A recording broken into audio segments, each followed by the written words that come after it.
नमस्कार, जय हिंद दोस्तों। स्वागत है आपका एक नए वीडियो में।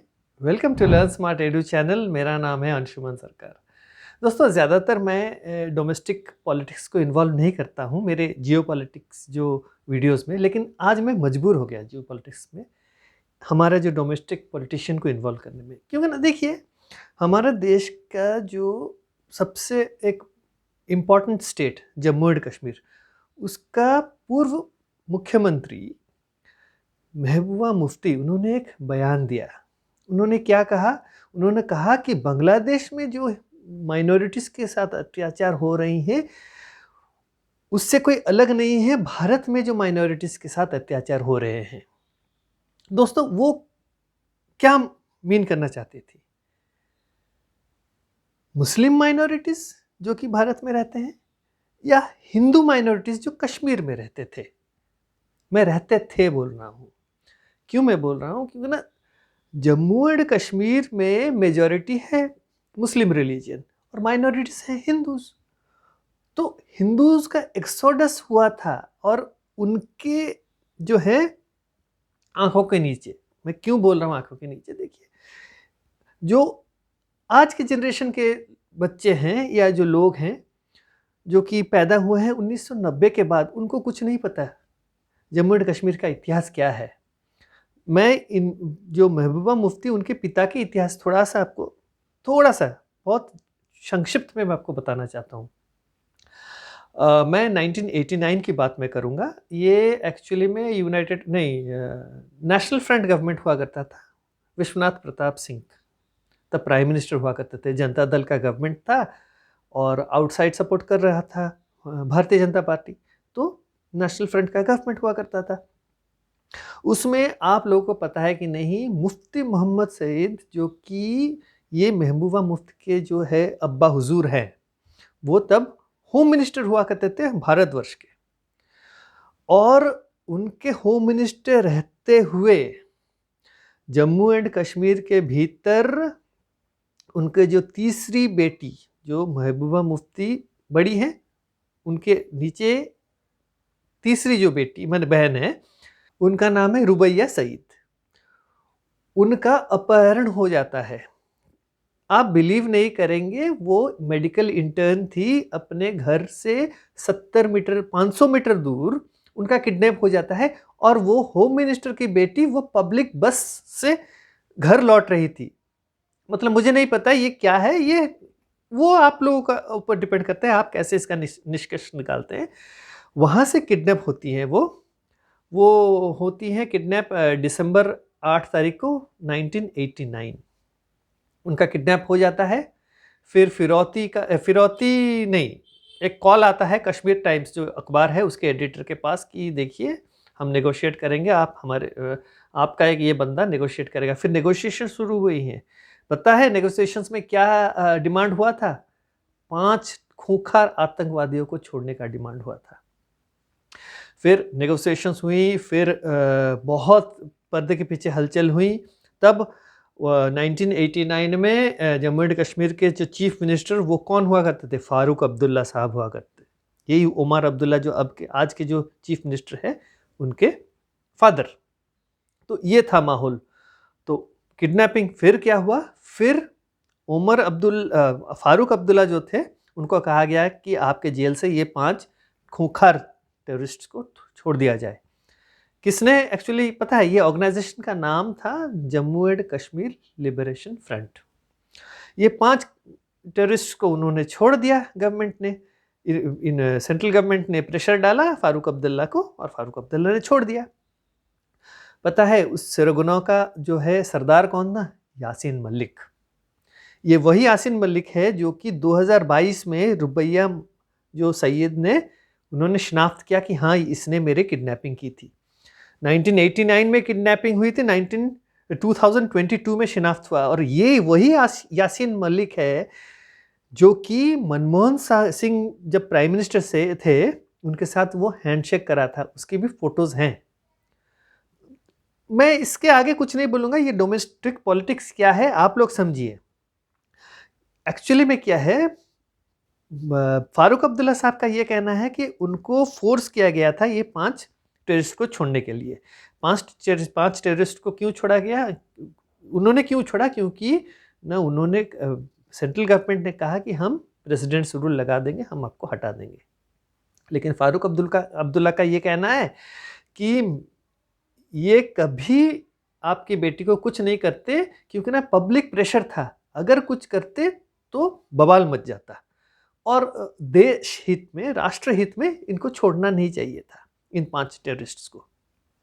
देखिए, ये एक सेट हो गया था प्लेटफॉर्म। मैं क्यों बोल रहा हूँ ये? आगे चल के आपको याद है कि नहीं, आप लोग जो भी यंगर जनरेशन है उन्होंने देखा होगा IC-814 का हाईजैकिंग पूरा एपिसोड, जो वेब सीरीज नेटफ्लिक्स में आया था। उसमें क्या दर्शाया गया था कि ऐसे ही 4 टेररिस्ट्स को छोड़ा गया था। उसमें अजहर महमूद एक बड़ा खूंखार टेररिस्ट जो कि पाकिस्तान का है। तो देखिए, उसी कहानी को दोबारा से दोहराया गया था 1999 में। हम लोग बचपन में ये सारी चीज़ें हमने देखा है, इसीलिए मैं आपका बयां कर सकता हूँ आप लोगों के सामने। तो ये हुई थी, और ये महबूबा मुफ्ती जो हैं, they are born with silver spoon. उसके फादर चीफ मिनिस्टर हुआ करते थे। तो सोचिए, ये जो है ना, इनके हाथ में पावर ना ऐसे जनरेशन थ्रू, ऐसे एक के हाथ में दूसरे हाथ थमा के गए हैं। उनके फादर जो है उनके हाथ में थमा के गए हैं। हमारे देश में जितने भी जो है ये फैमिली पॉलिटिक्स जो चलाते हैं, देखिए ऐसे ही है। जैसे कि PDP, महबूबा मुफ्ती जहाँ से बिलोंग करते हैं, जिस पार्टी को, अभी उसका पॉलिटिकल खत्म हो चुका है जम्मू एंड कश्मीर में, कुछ नहीं है। मायावती का BS खत्म है, बहुजन समाज पार्टी। और हम देख रहे हैं कांग्रेस का फर्स्ट फैमिली, उसके जो 2 चिराग हैं वो कैसे हैं, सबको पता है। हम महाराष्ट्र में भी देख रहे हैं बाला साहब ठाकरे जी का जो है चश्म चिराग, वो कैसे हैं, क्या कर सकते हैं। तो इसी तरह से हम देख रहे हैं ना। तो जब आपको मुफ्त में कोई कुर्सी मिल जाती है ना, तो ऐसे ही बयान आप देते हो। तो महबूबा मुफ्ती ने ये बयान दे दिया। एक्चुअली में जिस दिन ये 5 टेररिस्ट छोड़े गए, उसके बाद Jammu and Kashmir liberation front का इतना हिम्मत बढ़ गया, ये यासीन मलिक का इतना हिम्मत बढ़ गया कि उसके बाद उन्होंने हिंदुओं का कत्लेआम करना शुरू कर दिया जम्मू एंड कश्मीर में। लोगों के घर में घुसना, मारना, जलाना, जो आज आप बांग्लादेश में देख रहे हो, जो आप देख रहे हो आज के जनरेशन के लोग, ये सारी चीज़ें कश्मीरियों ने 1989 में सारी चीज़ें उन्होंने देखी हुई है। तो उनको पता है कि ये जो माइनॉरिटीज़ पे अत्याचार हो रही है वो कैसे होती है। इसीलिए तो हम सारे खड़े हो रहे हैं एक साथ कि हिंदुओं को कैसे बचाया जाए बांग्लादेश में, इसके लिए हम खड़े हो रहे हैं। और ये महबूबा मुफ्ती अपने राजनीति चमकाने के लिए ये सब कर रही हैं। पहले अभी पाकिस्तान बिजी है, उसका जो इंटरनल कॉन्फ्लिक्ट चल रहा है, सेक्टरियन वायलेंस चल रहा है शिया सुन्नी के बीच, तो उनके पास अभी टाइम नहीं है ना महबूबा मुफ्ती की रोना धोना सुनने के लिए और उनको हेल्प करने के लिए। तो अभी उन्होंने क्या किया है, अपना जो है जो साइड अभी बदल दिया है। अब बांग्लादेश की ओर वो देख रही हैं कि वहाँ से जमात वाले उनकी क्या मदद कर सकते हैं। तो ये जो मैं तो भूल ही गया और एक बात बताना, ये जो 1989 में ये जो टेररिस्ट एक्ट्स करे थे, माइनॉरिटी हिंदूज जो जम्मू एंड कश्मीर में थे, जो कश्मीरी पंडित जी ने हम बोलते हैं, उनका इन्होंने उनके ऊपर इतना अत्याचार किया कि वो अपने देश में वो रिफ्यूजीज बन गए हैं। जैसे कि जो वैली, कश्मीर वैली, श्रीनगर और आसपास के इलाकों से वो भाग के आके कई लोग जम्मू के कैंप्स में रहने लगे और कई तो दिल्ली आ गए हैं। और दिल्ली में आज तक वो कैंप्स में रह रहे हैं और उनकी सफरिंग्स वैसे ही चल रही है। आज तक कोई सोल्यूशन नहीं है इस बात का। तो महबूबा मुफ्ती जी को जो है, उनको सोचना चाहिए कि वो कौन से माइनॉरिटी की बात कर रहे हैं। अगर वो हिंदू माइनॉरिटीज़ जो कश्मीर में प्रताड़ित हुए हैं उनकी बात कर रहे हैं, तो उनके बारे में वो सोचना चाहिए और उनको कैसे रिहेबिलिटेट किया जाए जम्मू एंड कश्मीर जो वैली में, श्रीनगर की वैली में और आसपास में, तो उसके बारे में उनको सोचना चाहिए। अगर उनको अगर राजनीति ऐसे ही चमकानी है तो ये बात करनी चाहिए। और उनको जो है अपने देश के जो दूसरे इलाकों में रह रहे मुसलमानों को भड़काने की कोशिश नहीं करनी चाहिए, अगर वो चाहते भी है। और मुसलमान जो है हमारे देश के बहुत ही सुलझे हुए हैं, उनको पता है क्या सही है, क्या गलत है, कौन पॉलिटिक्स करता है, कौन नहीं करता है, कौन सच बात बोलता है, कौन झूठ बात बोलता है। क्योंकि ना अगर वो बोल रही हैं कि मुसलमान असुरक्षित है हमारे देश में, तो बहुत गलत बात बोल रही है। क्योंकि ना हमारे आंखों देखिए, आप लोग भी जानते होंगे, जो दर्जी था, जो कन्हैया कुमार राजस्थान में, उसका गला कैसे काटा गया था।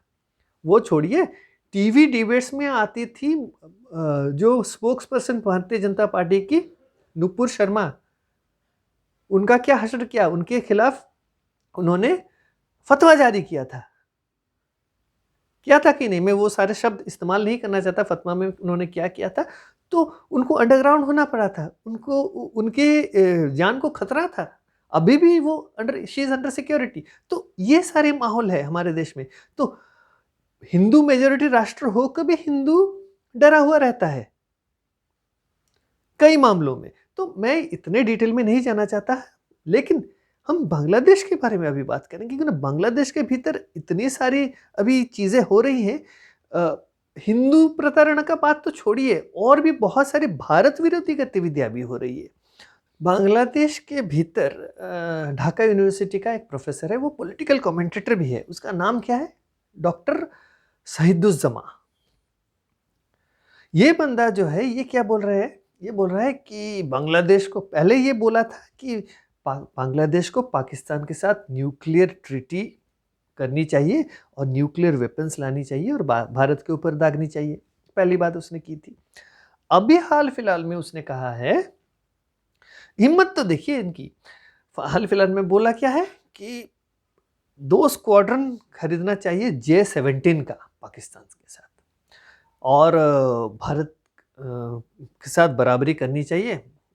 और इसके अलावा भारत का नॉर्थ ईस्ट रीजन जो है, जैसे कि असम है, मणिपुर है, इनके यहाँ उनके जो इंसर्जेंट्स हैं उनको और भी सपोर्ट करना चाहिए और इन भारत को डिस्टेबलाइज करना चाहिए। वो चिकन नेक वगैरह, मैं वो सारी बातें नहीं करना चाहता, लेकिन ये करते रहते हैं ये बांग्लादेशी, बहुत बांग्लादेशी लोग धमकाते हैं भारत। आप सोशल मीडिया में जाइए, आप देख सकते हैं, आप एक्स के प्लेटफॉर्म में जाइए, आप यूट्यूब के कमेंट्स पे सेक्शन में जाइए, हालांकि वो चला जाता है रेस्ट्रिक्टेड मोड में, वो सारी चीज़ें पब्लिक नहीं होती है ज़्यादातर। तो वो यही सारी बातें करते रहते हैं कि चिकन नेक काट देंगे, ये करेंगे, फलाना करेंगे, ढिमका करेंगे, बहुत बहुत बड़ी। क्यों ना, देखिए जहाँ पे ब्रीडिंग ग्राउंड ऑफ टेररिज्म है, तो उनके यहाँ पढ़ाई लिखाई तो कुछ होती नहीं है। जितने भी यूनिवर्सिटीज, देखिए ये यूनिवर्सिटी ढाका यूनिवर्सिटी का प्रोफेसर है, ये अभी ये सारी बातें बताता है। तो उनके स्टूडेंट्स यही सारी चीज़ें पढ़ते हैं, पढ़ाई लिखाई करते कुछ नहीं है, इसीलिए तो इतना वो है इनका। ये जाते हैं जो मिडिल ईस्ट में जाते हैं, क्या काम करते हैं आप थोड़ा पता कीजिए, गूगल कीजिए, आपको पता चल जाएगा किस श्रेणी का काम वो करते हैं।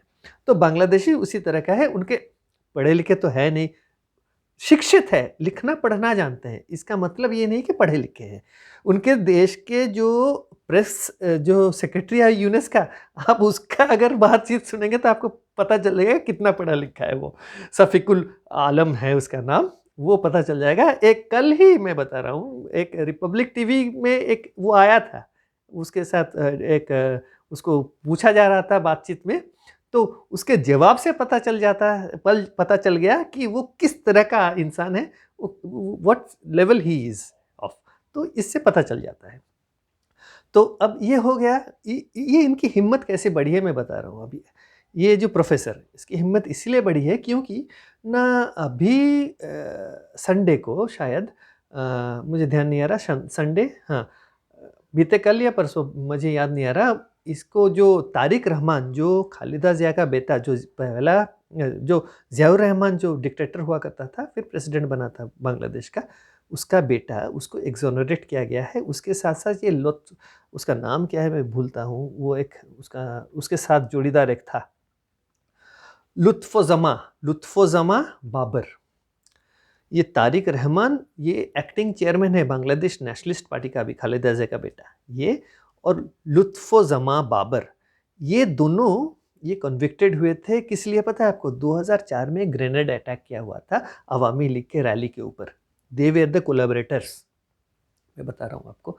उस रैली में सैकड़ों लोग मारे गए थे और उस रैली में उनके एक पूर्व प्रेसिडेंट हुआ करते थे, उनकी पत्नी भी मारी गई थी, क्योंकि ना वो अवामी लीग की कोई सेक्रेटरी लेवल की एक पोस्ट होल्ड करती थी। इसके साथ-साथ कहा जाता है कि शेख हसीना जो थी, उनको कान में सुनाई देना बंद हो गया था। She became hard of hearing, जिसे बोलते हैं हार्ड ऑफ हियरिंग। तो ये बात हुआ था, तो उसके लिए इनको कन्विक्शन हुआ था, इसीलिए तो ये तारिक रहमान जेल ना जाने से घबरा के वो भाग गया था। वो एग्ज़ाइल में है अभी, यूके में है, तो इसको एक्सोनरेट कर दिया गया, छोड़ दिया गया। यूनिस गवर्नमेंट है भाई, अब यूनिस गवर्नमेंट किसी को भी छोड़ सकता है। अगर वो किसका चेला है? वो ओबामा, क्लिंटन, ओबामा और बाइडेन का चेला है यूनिस। और आपको तो पता है बाइडेन ने कल ही अपने बेटे को छोड़ दिया, जो टैक्स एवेशन और गन के केस में। तो जब एक इतने बड़े देश का राष्ट्रपति अपने बेटे को पार्डन कर सकता है, तो ये एक छोटा देश बनाना रिपब्लिक, बांग्लादेश जैसा बनाना रिपब्लिक कुछ भी कर सकता है। तो ये तारिक रहमान को छोड़ दिया। ये तारिक रहमान एक्चुअली क्या है, ये बाबर जो है ना, लुत्फो-जमा बाबर, ये बहुत ही खतरनाक आदमी है। ये खालिदा जिया के गवर्नमेंट में ये हुआ करता था minister of state for home affairs, home minister हुआ करता था। और ये जो है हमारे नॉर्थ ईस्ट रीजन में जितने इंसर्जेंसी होती थी, ये उसको सपोर्ट करता था, आर्म्स एंड एमुनिशन से लेके सब कुछ। और ये तारिक रहमान और ये बाबर मिलके बांग्लादेश के भीतर जितने टेररिस्ट, जो कि भारत से भागे हुए टेररिस्ट, वहीं पे पनाह लेके वहाँ से वो ऑपरेट करते थे और पूरे देश में, हमारे नॉर्थ ईस्ट में ये टेररिज्म करते थे। तो भारत इस पे नज़र रखा हुआ है। और सबसे बड़ी बात मैं बता रहा हूँ, चिट्टागोंग से 10 ट्रक लोड आर्म्स एंड एमुनेशंस वो ये बाबर और ये रहमान मिलके वो भेज रहे थे नॉर्थ ईस्ट के अंदर। वो पकड़ा गया था, इसीलिए इन दोनों को अभी छोड़ा गया है। अब भारत सरकार जो है चुप बैठने वाला नहीं है। आपको पता है कि नहीं, अभी हाल फिलहाल में 2-3 दिन पहले 4 लोगों को पकड़ा गया है, बांग्लादेशियों को, वेस्ट बंगाल में। वहाँ पे एक था बांग्लादेश नेशनलिस्ट पार्टी का मेंबर। वो कर क्या रहा था यहाँ पे? 2 साल से वो भारत के अंदर है, तो बहुत बड़ा खिचड़ी पक रहा था यहाँ पे। ये सारे स्लीपर सेल्स हो सकते हैं जो कि बांग्लादेश से आके भारत के अंदर, उसके पास इंडियन पासपोर्ट, इंडियन आधार कार्ड जो है, इंडियन सिटीजन के तौर पे हिंदू नाम, कोई शर्मा, कुछ शर्मा नाम, या शर्मा या मिश्रा या शर्मा शायद, उस नाम से वो रह रहा था। सोचिए, ब्राह्मण बन के यहाँ रहता था एक मुसलमान आदमी। तो यही सही है। पाकिस्तान से एक आया था, बेंगलोर में रहते थे, पूरा परिवार जो है वो क्या था, मुस्लिम थे, लेकिन ब्राह्मण बन के रहते थे बेंगलोर शहर में, पकड़े गए। तो यही सब करते हैं ये लोग। तो ये है। अब ये इतना ही नहीं, अब बांग्लादेश में देखिए, अभी एक छोटा लड़का, 22-23 साल का लड़का गया था बांग्लादेश, भारत से, कोलकाता से गया था। वो घूमने गया था, अपने दोस्त, वहाँ एक बांग्लादेशी फैमिली है, वहाँ पे गया था। तो वहाँ पे वो शाम को टहलने निकला था अपने दोस्त के साथ। उसको लोकल लोगों ने पूछा, तुम कहाँ से हो? उसने कहा कि मैं इंडिया से हूँ। उसको पकड़ के मारा, उसका पर्स छीन लिया, उसका जो है मोबाइल फ़ोन छीन लिया। इतना मारा है, उसको सर पे टाँके पड़े हुए हैं, यहाँ फट गया है। वो बेचारा एफआईआर लॉन्च करने जब गया था, पुलिस ने कहा कि तुम यहाँ क्यों आए हो? तुम इंडियन हो, तुम्हारा मोटिव क्या है, तुम्हारा, ये सारी चीज़ें पूछा। एफआईआर तो दर्ज करने की दूर की बात है, उसको कहा तुम जाओ, भागो। फिर बेचारा वो वापस आया है इंडिया। अभी वो शायद डिप्टी हाई कमिश्नर जो है बांग्लादेश का कोलकाता में, उसके यहाँ कंप्लेंट लिखाएगा। बट वो बात अलग है। तो एक हिंदू भारत से जो गया है बांग्लादेश के भीतर, वो ऐसे ट्रीट कर रहे हैं। उसके अलावा उन्होंने भारत के नेशनल फ्लैग को जलाया है, उसके ऊपर चला है पैदल, रौंदा है अपने पैरों के नीचे।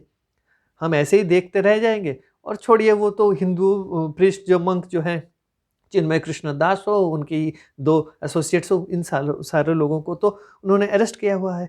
उसके अलावा कल शाम 60-65 जो है इस्कॉन के भक्त, जो कि भारत में एक प्रोग्राम अटेंड करने आने वाले थे, वैलिड पासपोर्ट है, वैलिड वीज़ा है, उनको क्रॉस करने नहीं दिया। क्योंकि ना गवर्नमेंट से क्लियरेंस चाहिए भाई। ये अपने प्रोग्राम के लिए आ रहे हैं तो इनको गवर्नमेंट का क्लियरेंस चाहिए। और ये महबूबा मुफ्ती क्या बोल रही है कि माइनॉरिटीज भारत में असुरक्षित है। भारत ने कभी हज करने जब जाते हुए रोका है? कभी किसी को रोका है? नहीं।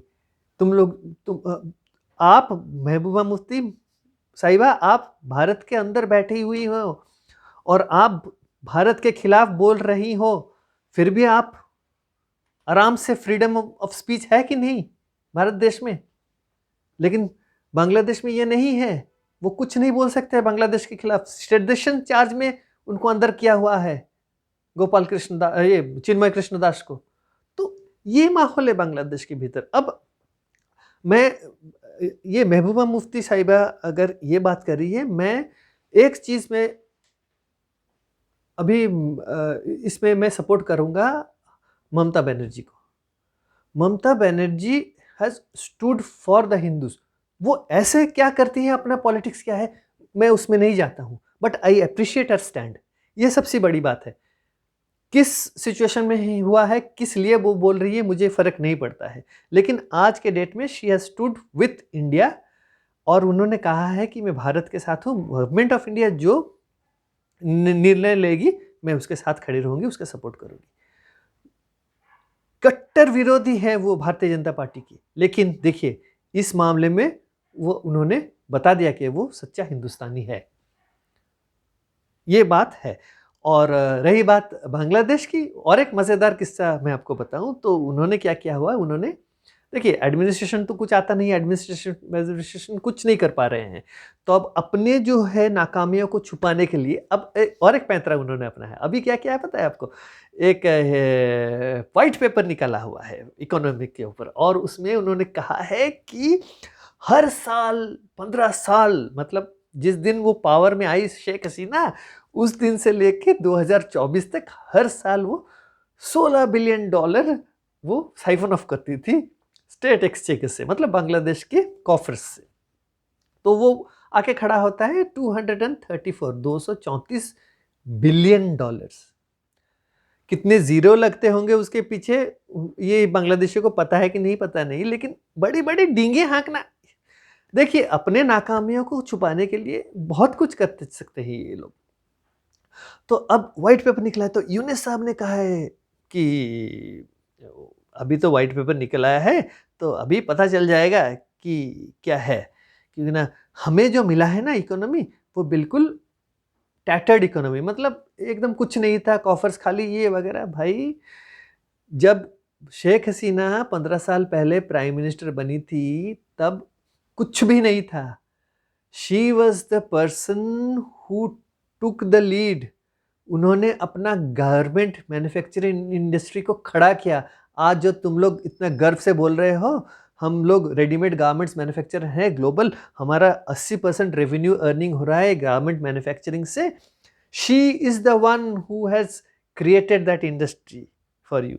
इतना कंड्यूसिव बनाया था, इसीलिए तो ग्लोबल जो है डिमांड बढ़ा और बांग्लादेश से खरीदारी हुई। तो ये बात है। तो इसीलिए जो है मैं बोल रहा हूँ कि ये अपने नाकामियाँ छुपाने के लिए ये सब कर रहे हैं। और बाकी रही जो भारत अभी जो है बांग्लादेश के ऊपर अभी कड़ी नज़र रखी हुई है, क्योंकि ना ये यूनुस साहब जो है बाइडेन जाने से पहले ये चाहते हैं किसी भी तरह कैसे भी करके जो है अपना जो है जो पैर मजबूत कर ले बांग्लादेश में। लेकिन कितने दिन बचे हैं, और क्रिसमस में तो अमेरिका कुछ काम करता नहीं है, न्यू ईयर्स में तो कुछ करते नहीं है, आराम से ज़िंदगी बिताते हैं। तो ऐसे ही दिन कट जाएंगे। जनवरी 20 को आपका डोनाल्ड ट्रंप आ जाएंगे। और अभी तो और भी बढ़िया है, FBI जो चीफ कौन बनेंगे, एक भारतीय मूल के लोग जो है वो बनेंगे, कश्यप पटेल, कैश पटेल जिसे बोलते हैं। और उनके बारे में तो हर किसी को पता है कि डीप स्टेट के पीछे वो हाथ धो के पड़ेंगे। और डीप स्टेट का बंदा कौन? मोहम्मद यूनुस। तो मोहम्मद यूनुस को भी अभी सोचना पड़ेगा कि एफबीआई के साथ जो अभी मनी लॉन्ड्रिंग, अच्छा और एक बात है, ये बोल रहे हैं जो $234 बिलियन का जो साइफनिंग हुआ है, वो बोल रहे हैं जो सेफ हेवन है, भारत एक देश है, मतलब वो पैसे आके भारत में रखे गए हैं। भाई जो भी आया है पैसा, अगर भारत के ऊपर वो लालछन लगा रहे हैं तो उनका एविडेंस भी देना पड़ेगा, प्रूफ भी देना पड़ेगा। ऐसे हवा में कोई बात करोगे ना, कोई नहीं बिलीव करेगा। हम लोग जो बोल रहे हैं बांग्लादेश के बारे में, बगैर एविडेंस के हम कुछ बोल भी नहीं रहे हैं, तो ये बात है।